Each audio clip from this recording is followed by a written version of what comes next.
श्रीकृष्णाला प्रार्थना करून संयम काय शिकवतो ते आज आपण पाहूयात.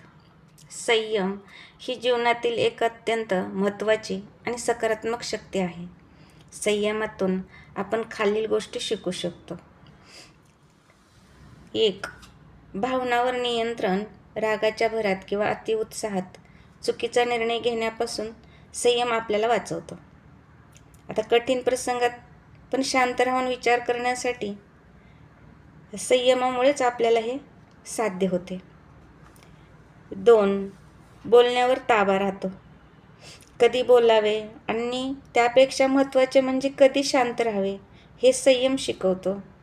चुकीचे शब्द वापरल्याने होणारे वाद आपण संयमामुळे टाळू शकतो. तर 3 पाहूया. यशासाठी प्रतीक्षा. कोणतेही मोठे काम एका दिवसात पूर्ण होत नाही. कष्टाचे फळ मिळेपर्यंत चिकाटीने प्रयत्न करत राहणे आणि घाई न करणे हा संयमाचाच मोठा धडा आहे. 4. शिस्त आणि सवय.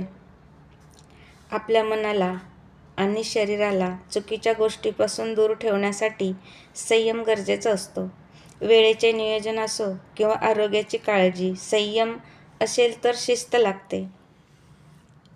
तर 5. नातेसंबंधी गोडवा. समोरच्या व्यक्तीचे मत शांतपणे ऐकून घेणे आणि प्रतिक्रिया देण्यापूर्वी विचार करणे, त्यामुळे नात्यात ओलावा टिकून राहतो. संयमी माणूस इतरांशी जास्त चांगल्या प्रकारे जोडून घेऊ शकतो. थोडक्यात सांगायचे तर संयम म्हणजे स्वतःवर मिळालेला विजय आहे. माणूस स्वतःच्या मनावर ताबा मिळवू शकतो. तो जगातील कोणतेही संकट पार करू शकतो. एवढे बोलून मी माझ्या वाणीला विराम देते आणि पुढचा व्हिडिओ पाहण्यासाठी सबस्क्राईब करा व लाईक करा आणि पुढे पुढे पाठवत चला ही नम्र विनंती.